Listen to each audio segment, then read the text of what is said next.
Merci beaucoup pour la parole. Ça veut dire, après avoir passé 2 fois à la télévision, j'ai eu beaucoup de coups d'appel. Il faut la candidature na suka. Il y a une idée, il y a aussi la coordination nationale d'encadrement de la jeunesse pour le développement du sport au Congo. À partir de là, nous avons pour le développement du football congolais. Parce que sans cela, tout ça, tout le monde et moi, je suis lelo na bateau moni bazali se place awa na bo bazali bande ya mboka et puis ezali pour na congolais nyo surtout d'ici là boko zo ba adresse ya siège ba numéro ya siège congolais nyo surtout azali émis na développement sport na kati ya Congo azali bienvenu ko bana konza mboka tina mudia suka. Bon, sur le terrain nous avons cela de structure. Mais même na bateau bazo benga bazo luka bazala na kati ya comité, je leur dirais ceci, musala mingi osala na quartier. Donc, le président du quartier a une responsabilité mingi. Na niveau du territoire, nous avons niveau national, na niveau de la province, na niveau du territoire ou commune. Mais nous allons beaucoup plus centraliser la gestion de la chose au niveau de la base, qui est le quartier. Parce que c'est le quartier où on est c'est le quartier des places population, les places bases. Donc, une vraie structure, il y a un commandement organisationnel et vous avez un quartier. Toujours viser sport na biso ezonga ndenge zalaka liboso. Ça veut dire que basket ba auto jouer coupe. Et ça c'est pour biso handball azo kende mois prochain na Maroc. Soka jou coupe et ça c'est pour biso ezaka football té.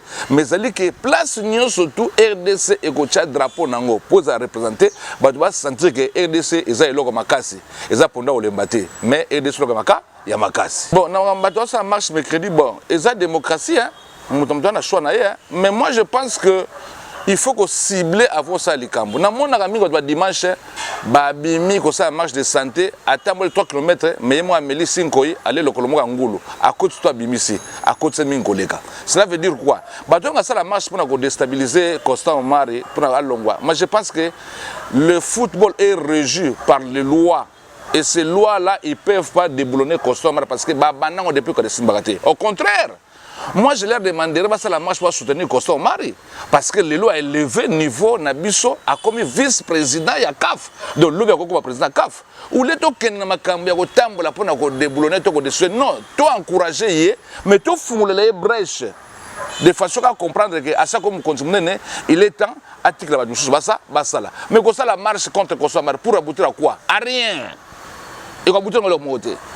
Vous comprenez? Et là, on a que Batouan nous fait la marche, Baya ko se joindre à Bisso, tout le temps pour développer le football. Oui, marche, bazo revendiquer. Mais après, il faut développer le football dans l'île. Mais là, on a tout le monde dans le quartier. Tout organiser les petits, net le basket ou mi-champion. Tout ça a besoin d'un bel champion. Tout ça a besoin de l'opéra champion. Na organisation de ma champion. Mais là, va marcher. Tout ça va marcher tout dans le Congo. Tout ça nine et l'or monté. Botika Constant Omari tranquille. Vous comprenez? Na yé Constant Omari na web. Mais c'est le président d'abord félicitations parce que au tombolising qui est à un niveau supérieur. Mais ce que tu as fait, ceux qui mandent koki fumo la brèche oyo kapi bande konoana et l'on y va revendiquer. Yo so comme du colomingi côté de la maternelle on démonte fumo la bango brèche au titre la bango l'on baluka. Mais selon la loi, selon les mesures, selon les dispositions statutaires de Saint-Denis. Claude Makelele aza congolais français. Bon, na yo ki kaka ya zo le poste entraîneur, ezali volonté na ye. Mais je pense que Claude Makelele avant le sport, il faut na tonga la biso na no ba salle de sport, neti ba eto ba tonga, neti ba Droba, neti ba Youssouf. Ya utika kuna ba moya go saka entraîneur, ça mabete, mais il fallait tonga la biso beaucoup plus ba grand salle. Il y a développement football. Parce qu'il y a bien que tant que France, tu bien mais c'était mieux de venir donc nous construire d'abord, mettre des statuts, mettre des cadres où les jeunes après se développer. Et non venir seulement pour chercher du boulot, non. Du boulot, l'argent, tu en as, du boulot, tu en as. Mais il y a qu'à tourner la biso, bas salle, bas sport, de façon que le peuple et que le football et matériel, sport en général. Voilà, on a aussi dans Makele Yangwana. Bati que Bengana tranquille. Les problèmes du Congo, ce n'est pas Ibengé, ce n'est pas Constant Omari, mais c'est l'organisation de la base.